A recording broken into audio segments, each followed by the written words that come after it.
گھر کے اندر ناقصان وغیرہ آ جاتا ہے تو مار سکتے ہیں یا نہیں، یا مارے تو طریقہ کیا ہے، مارنے کے بعد کیا کرنا چاہیے؟ بعض لوگ کہتے ہیں کہ اس کو نہیں مارنا چاہیے۔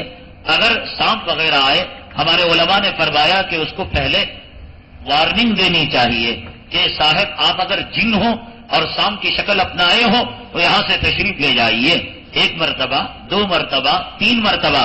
اگر آپ نے کہا اور پھر اس کے بعد وہ گیا نہیں تو ناقصان ہے تو آپ اس کو مار سکتے ہیں، اور مار کر کہیں لے جا کر اس کو مٹی میں دبا دیں، کچھ بھی کر دیں، وہ آپ کی مرضی ہے، یا جلا دیں۔ اور اگر وہ جن بھی ہے اور 3 مرتبہ کہنے کے بعد آپ نے اس کو مار دیا تو ان کے خاندان والے انتقام نہیں لیں گے، بدلہ نہیں لیں گے۔ اور اگر یہ کہے بغیر مار دیا اور وہ سانپ نہیں تھا، جن تھا، تو وہ ایسا بدلہ لیں گے، ایسا بدلہ لیں گے، چھٹی کا دودھ یاد آ جائے گا۔ وہ مکان میں ہو، دکان میں ہو، یا قبرستان میں ہو، یا ایک کھیتوں میں ہو، سانپ کو مارنے سے پہلے پوچھ لینا چاہیے، آپ اگر جن ہیں تو تشریف لے جائے، جن ہے تو تشریف لے جائے، جن ہے تو تشریف لے جائے، پھر اس کے بعد مارے۔ انجانے میں مار دیں گے۔ ہمارے ایک حافظ صاحب تھے، وہ کچھ عملیات وغیرہ کیا کرتے تھے، بتا رہے تھے کہ یہاں KGF کے اندر کچھ سالوں کا واقعہ کہ ایک صاحب تھے جو گھی کا بیوپار کیا کرتے تھے۔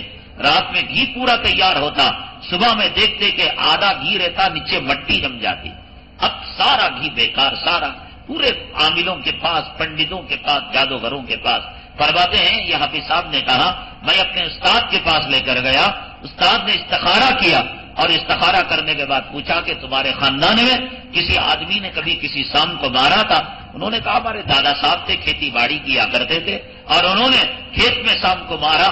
کہا کہ وہ سانپ نہیں تھا، وہ جن تھا، اور تمہارے خاندان تک، آئندہ کی نسلوں تک وہ انتقام لے رہا ہے، ہم کچھ نہیں کر سکتے، یہ کہ تم اس سے کمپرومائز کرو، مصالحت کر لو۔ تو یہ جب انتقام پر آ جائیں گے تو دنیا کی تعویذ بھی کام نہیں کرتی، اور دنیا والے تعویذ کریں تو جیسے لوگوں کے اندر عامل ہوتے ہیں، پنڈت ہوتے ہیں، تو جنات کے اندر بھی عامل ہوتے ہیں۔ ہم نے یہاں یہ عمل کیا، راکٹ چھوڑا تو وہاں وہ میزائل چھوڑتے ہیں۔ تو اس طریقے سے کامیاب جو ہے انسان کو نہیں ملتی، وہ جنات ہیں، بہت بعد میں تکلیف دیں گے اور نسلوں کو تباہ کر دیں گے، برباد کر کے رکھ دیں گے۔ تو اس لیے اس معاملے میں احتیاط کرنا چاہیے۔